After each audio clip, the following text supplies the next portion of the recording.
guys! Hey! It's me, Raya, and I have here a very special guest. Hi, I'm Melissa. First of all, welcome back to my channel. Okay, balik tayo. Ito si Melissa, yung friend ko na minimension ko minsan sa mga videos ko. Pakilala ka na. Hi, I'm Melissa. So, ayun, dating, magka-dorm kami ni Raya. That's how we met. Tapos, Yes. nag-bonding kami dahil sa poetry. Pero ngayon, did I just reveal your secret? It's okay, it's okay. So, ayun. Tapos ngayon, nag-bonding kami dahil sa makeup. So, Okay, so for today, gagayahin namin yung makeup look ni Ann Curtis. I will just insert a picture. Tapos, kasi wala lang, para kasi siyang si Makeup Curtis. Si Ann Curtis, para siyang si Ann Curtis, lalo na ngayon na nagpag-gupit siya. you guys gonna see later. Yeah, later. So, if you wanna keep on watching mag-aalis, stay tuned. Okay, so nag-apply na siya ng moisturizer kanina. Tinanggal niya lang, pero okay na yan, moisturize na yan. So, let's go to the foundation. You can ask me anything, ano? Biglang, kuha lang tayo ng konti. Like, super konti. Kasi, usually, yung makeup looks ni Ann, natural lang. Parang natural skin. Ewan ko. Or, Ang smooth tingnan ng foundation mo, right? ito ba? Hindi pa ako tapos mag-makeup. Ano lang kasi. Ano nga pala yung difference ng concealer sa foundation? Like, hindi ba pwede maging concealer yung foundation? Depende if you have good skin. Kasi if you have good skin, pwedeng concealer lang yung i-ano mo. Kasi yung foundation, parang, wait lang. Siya yung what's the term? Siya yung nag-i-even out ng skin tone mo. So, kung may hyperpigmentation ka, ganun. Kunwari, dark yung dito mo, tapos white yung dito mo. Medyo makapal pag concealer. Kasi yung concealer talaga for covering something like pimples, ganon. Naka-cover ba talaga ng concealer yung pimples? Kasi hindi ba siya medyo na-emphasize? Depende sa shade na gagamitin mo. If concealer, you should use your eksaktong skin shade or one shade darker. Di ba may iba't ibang klaseng concealer? Yung green... Ano yun? Corrector. Corrector, pag super malala na yung unevenness ng skin tone. Like, ang dami mong red spots, ang dami mong purple, whichever. Ganun. So, yun. Yung green para sa red spots. Yung purple para sa yellow. Harsh ba ako? Yan, okay na. I'm enjoying the fluffy brush. Ito yung binili mo sa... So, medyo na-even out na yung skin tone mo. Parang iisang shade ka na. Kasi kanina may medyo light, medyo dark, ganun. So, yun yung, foundation. Tapos, eto, to hide something. Pero wala ka namang dark circles. So, i-highlight lang natin yung dito na part. Tapos, huwag natin takpan yung ibang blemishes and stuff. Kasi nga si Ann, super parang skin lang, ganun. Tapos, lagyan natin konti nito. Tapos, depende if you want sheer coverage, you can use the sponge. Pero hindi ko dala yung sponge ko, so... Na-try mo na ba yung Garnier? Kasi parang may products sila na roll-on for eyes. Yung pampalay, pampatanggal siya ng dark circles. Nga pala guys, you can leave in the comment box kung anong product yung ginagamit nyo or kung may product review din kayo. Nag-YouTuber na siya, guys! Ayun, wala. Sinusupportan kita. Yes! Alam nyo, inambush ko lang siya. Kasi at first ayaw niya. Camera shy kasi ako. Which is ironic kasi mas comfortable si Raya being on camera. Kahit ako yung dev ko. Yeah. Medyo bright na yung dito na part. Kasi kailangan medyo bright siya. Para yung effect ng light, kapag tinatamaan ka ng araw, yung dito na part medyo bright, yung dito medyo dark. Totoo ba guys? Di ko kasi makikita sarili ko. Ayun, Wala Do akong you glasses. trust me? Yes. Okay. Next step is powder. Pero super light lang. Kasi, yun nga, medyo natural. Tapos feeling ko may coverage din to. Right, pag nag-apply ng powdered foundation, dapat dabs, ganito. Hindi yung i-brush on talaga. Kasi pag super brush on, magagalaw yung foundation underneath. Tanungin kita ulit, anong next step? Bronzer. Kasi kanina, anong sabi mo? Lipstick. Gusto na niyang matapos. Ayan. So, kuha tayo ng bronzer. Kasi sa picture, medyo warm yung sides ng face niya. Parang sun-kissed ganun. Speaking of, sobrang nag-regret ako na foundation lipstick lang yung nilagay ko nung nagpa-ID photo ako. Kasi, parang nakita din doon yung eye bags ko, tapos parang medyo maputi. Tapos, yun, it was so awkward. Mahalaga din pala yung bronzer. Ano? Yes. Bronzer, parang nagbabalik siya ng life to your face. Dati din, hindi ako nag-bronzer. Guilty din ako. Sa mga reasons kung ba't nag-hesitate ako mag-makeup. Kasi, di ko alam kung pantay ba yung pagkalagay ko. Madali lang naman yan. Kuha ka ng salamin, tapos tingnan mo, ganun ka na angle, tapos ganun ka ulit. Tapos, dapat pareho yung intensity na nakikita. Okay. Matangos na po yung ilong niya, unlike sa akin, so, hindi na masyadong kailangan ng contour. Bino-bronze ko lang para hindi naman masyadong, flat na white mask, ganun. Lagi ko na yung sinasabi. The question. Ayun, like, I've been thinking about this question for a while.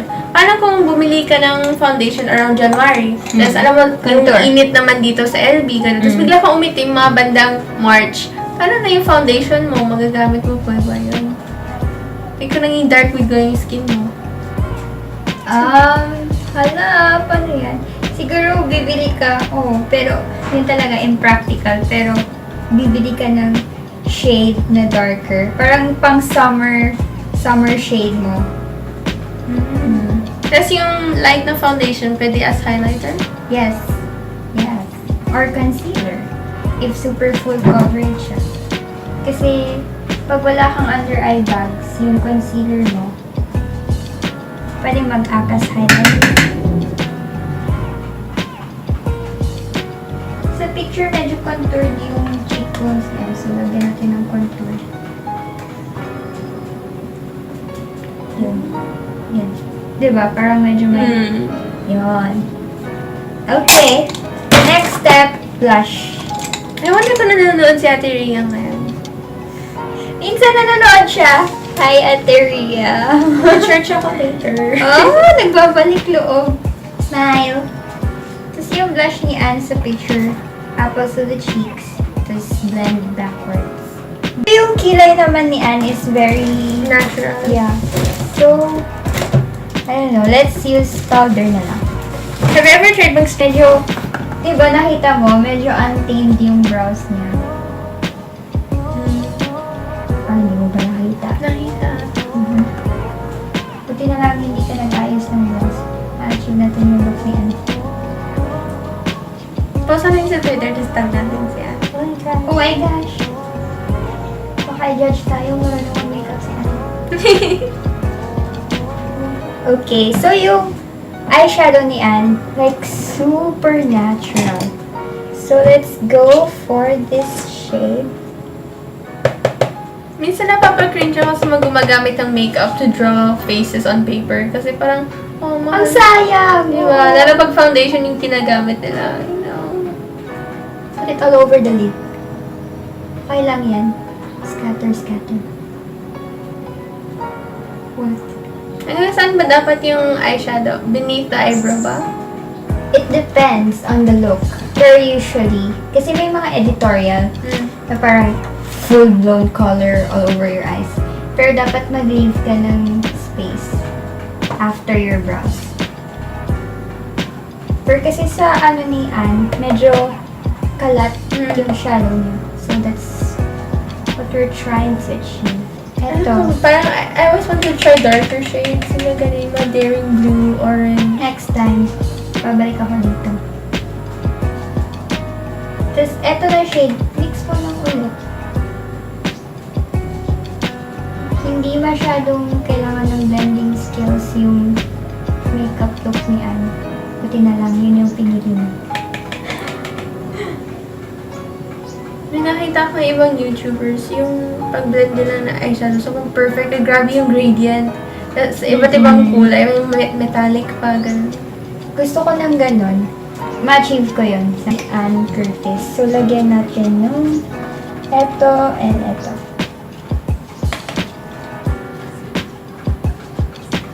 Kalat mo lang all over the lid. Malisa, may ka-date ka ba online? Baka kay Papa nanonood siya. Hi, Tito! Advance happy birthday po! Yes, nanonood tatay ko. Tapos, nakita mo ba yung first video? Look up. Don't worry, I won't poke you. Yung ba si Tito yung nag-video sa'yo? Ay, yung nag-makeup? Yeah. Tapos, hindi niya alam na pinost ko yun sa YouTube. Tapos, nagulat na lang siya one day. Yung shades na ginamit natin kanina, i-apply na.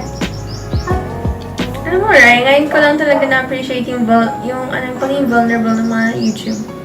Yeah. Pero, YouTube stars. the courage that you take to put yourself out there is very amazing. Kasi even me, lalo na pag nag-start ka pa lang, Exactly, your first few videos. Yung alam mo, pag magaling ka na, babalikan mo siya, tapos mag-cringe ka. touch ako actually, na pinapanood nila. Lagay tayo ng, yung contour shade kanina, lagay natin yun as eyeliner. Feeling ko yung mga makeup ni Anne, inspired sa mga Korean actresses. Kasi nanonood siya ng K-drama. Si Sarah G, ano ba yung makeup style niya? Depende. Depende sa performance niya. Pero more on medyo playful yung makeup niya. Like, may colors, like, kunwari sa lower lashes, may pops of red, pops of blue. Try mo muna, it's...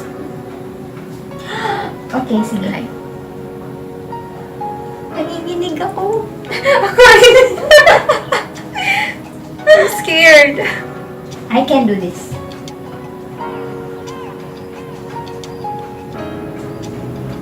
Oh, di siya ganong wet. Hindi ka tulad sa liquid talaga. Do you want a wing? Light wing? Or just a casual eyeliner? Yung parang cat eye. Di ba isang stroke lang dapat yan? Don't move. What's this? Highlighter. Nakalagay. Ganda! Yan, binasa mo. Ah, may essence! Yes! I like Essence. Saan mo nabili? Online. Mahal. Pag Magkano? online. 380. Yes. Pero, pag direct counter siguro around 200 or so. Just, yung highlight ni Anne sa picture, not too much. So, let's not go overboard. Pero dito, medyo dito din. Yung eyebrows na highlight? Kasi high point siya ng face. Dapat sa kung saan. At dahil wala kaming mascara, magdi-DIY kami. Okay, igayin ka? Yes. Blake! Let's do this. May nangyayari ba? Meron ba? Parang wala. Hanap ako ng ibang eyeliner. Okay, let's do it one more time.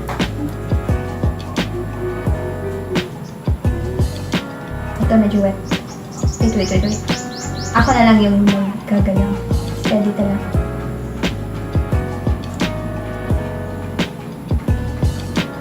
Oh, it's work. Stick will use. So, can you try either this or yung sa Revlon yung black cherry? Okay. Ito, it's Anong shade mas bagay? I don't know. If we wanna go for authenticity, ito. Okay. Pinush ko talaga yung authenticity.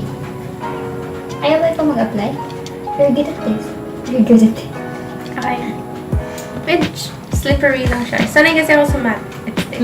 Yung first ever lipstick mo. Na binili namin together. Aww. Tapos hanggang ngayon may laman pa siya. Bagay na ka. Ayaw mo ubusin. Is it, scarce? Okay, for the final step. Favorite mo yun. Ayan. Hindi pa niya nagagamit to. Nasasayangan ako, so gamitin natin yun. Ang technique nito, you put it away from your face. Tapos pikit ka. Okay. Pikit ka. Tapos, parang, ito lang lumalabas. Hold your breath. Kasi bago siya, ingat. Come. Ayan. There. Okay, medyo matigas. 1, 2, 3. Tapos, ay! Bakit ganun? Ba't parang liligo na ako? Hindi siya continuous spray. Okay, let's use mine. What just happened? Kasi medyo hindi fine yung spray niya. Okay, so, ganyan. Tapos na! Oh, it smells good. Just let it dry. Ano nangyari dito? Finish na yung spray. Ayun, no? I'm scared. Spray na siya. Sige, use it. Very specific. Oh, yes. Oh. There, yung setting spray, what it does kasi, pag may excess powder on your face, namimelt niya. Para mag-fuse siya sa final look. Ayan, kamukha niya talaga si Ann Curtis. Okay, mag-pose ka na. Do the awkward poses. Ganun. Smile. Yeah. Smile.